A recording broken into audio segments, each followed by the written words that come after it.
Greens YouTube, Captain Machine here, back for another vlog. It is Friday the 17th of August, and welcome to my world. And at the moment, I'm in the process of trying to write a Call of Cthulhu game based in the modern era for the Furnace Convention, because I've got this mad hankering to run Call of Cthulhu for quite some time. I hope to also be running it on a Wednesday night in the near future, but I'll let you know more about that as and when it comes about, because it'll be modern day set in England, probably using Pisces. I'll talk about that later. But the one I'm going to be running at the Furnace Convention, this is a minor spoiler for anybody who's actually going to be at the convention who may want to play the game, is going to revolve around the Slenderman Mythos. Now, you probably wonder what the Slenderman is, and for those of you out there who don't know what it is, and I would like to educate you, and I would like to introduce you to something that is quite possibly the creepiest thing that you'll ever experience on the internet for quite some time. Right, okay, basically the Slenderman is what is now being termed as a creepypasta. I'm probably mispronouncing that name, but basically what it means is it's where internet users will make videos or write stories or post up on pictures, usually doctored, to scare or basically creep out other members of the community. It's basically the internet's equivalent of telling ghost stories around the fire. So it's basically taking a really old idea of how mythology is spread and using it to spread whole new urban legends. And I, for one, really approve of this. I think this is a great idea. Maybe I might get involved in this sort of thing in the future. I'm hoping to, because it's an idea I've been trying to kick around for a while now, something like it. But to get back on topic, basically, ever since the Slenderman first started appearing on the Something Awful forums, and by the way, if you want to know more information about the Slenderman, the wiki is going to be down below. It is a fantastic resource and know more about this information. But the thing that got me most into it is not the pictures, although I did remember seeing a couple of pictures floating around the internet quite some time ago.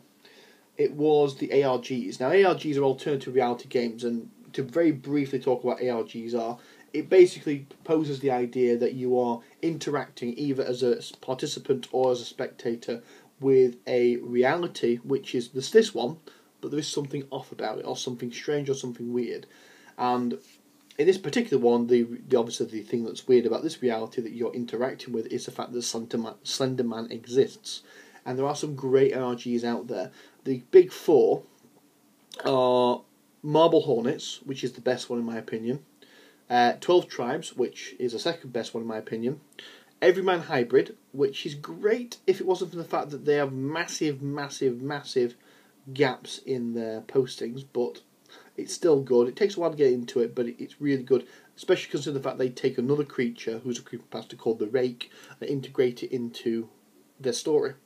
And then there's Dark Harvest 00, which I've yet to start watching, so I can't comment on that one. I do apologise. It might be really good. It might be the best one there is, but I don't know. But either way, if you're going to watch any of these, I highly recommend you watch them in order. I would probably start with Marble Hornets first, because a lot of the groundwork, which everyone has worked upon since, started with that one. And basically it's the story of how a friend of a disappeared film director, or student film director, takes all of his old footage and looks into it and figures out why, A, his friend went a bit mental, and B, where he is, because he's disappeared. And it's expanded from that. It's now nearing towards the end of its third season. You can buy season 1 and 2 on DVD. I highly suspect that when season 3 is finished, that will also become out on DVD. It's also possible that season 3 will be the last season. We don't know yet. Because the writers for it aren't doing a Lost, whereby being they don't know how to take it. They actually do know what's going to happen at the end. They've already worked it out. And that's great. That's fantastic that you know what your ending is, and you know what time frame you've got to play with to tell that ending. And because of the way it's done, i.e. through YouTube, they don't have to worry about getting cancelled or anything stupid like that. So yeah, that's something I've been really getting into.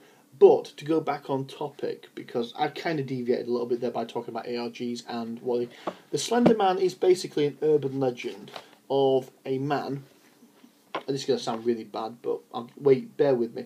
I probably do this no justice at all, talking about this like this.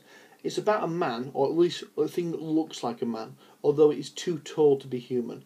Its limbs are too gangly to be human, and don't seem to bend in the correct way. He doesn't. When he does move, and when you see him move, he tends to move in skittish and unnatural poses, if he moves at all.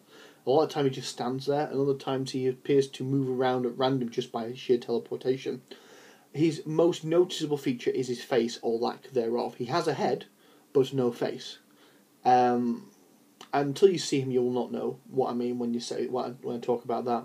Although, like I said before, links are going to be down below to not only the wiki, but also Marble Hornets and 12Tribes, because they're the two I think you should pay attention to initially, and then you can go from there to what other ARGs you want to play in the future. And when I say play, I mean watch. There's very little participation. Everyman Hybrid had a participation element to it, which I think is now ended, so you can't really get involved with that anymore.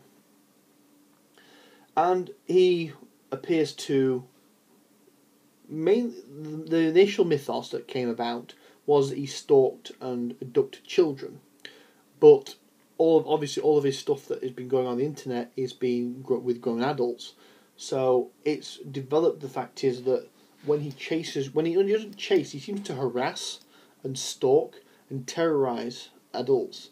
In some cases, abduct them and make them disappear from potential reality, and it is very, very scary. On top of that, close proximity to him seems to invoke feelings of nausea, memory loss, and long-term exposure to him seems to create paranoia in the victims as well.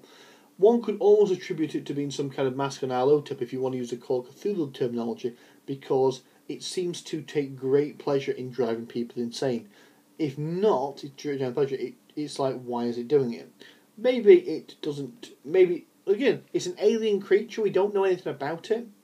Now that in itself is weird enough, but he seems to have proxies as well, which are people that he does or doesn't control. It's not particularly clear, and some of the ARGs conflict each other on what proxies actually do, what they mean to the story.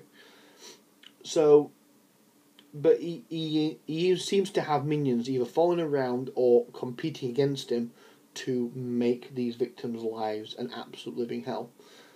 And some of the proxies seem to also develop supernatural-esque abilities that's similar to that of the Slenderman, in terms of things like teleportation and other things like that.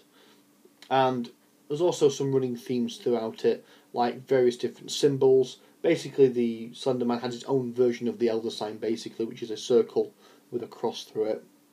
There's also the operator logo symbol, which is two eyes intersecting in a cross shape. And you've also got other things like that. And I'm probably not doing this justice. I highly, highly recommend that you go and investigate this stuff.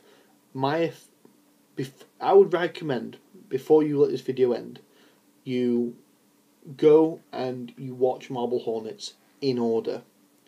Don't watch it out of order, because it will not make any sense if you do. In fact, watching it in order also doesn't make a lot of sense in certain regards, but I highly recommend you watch it in order, and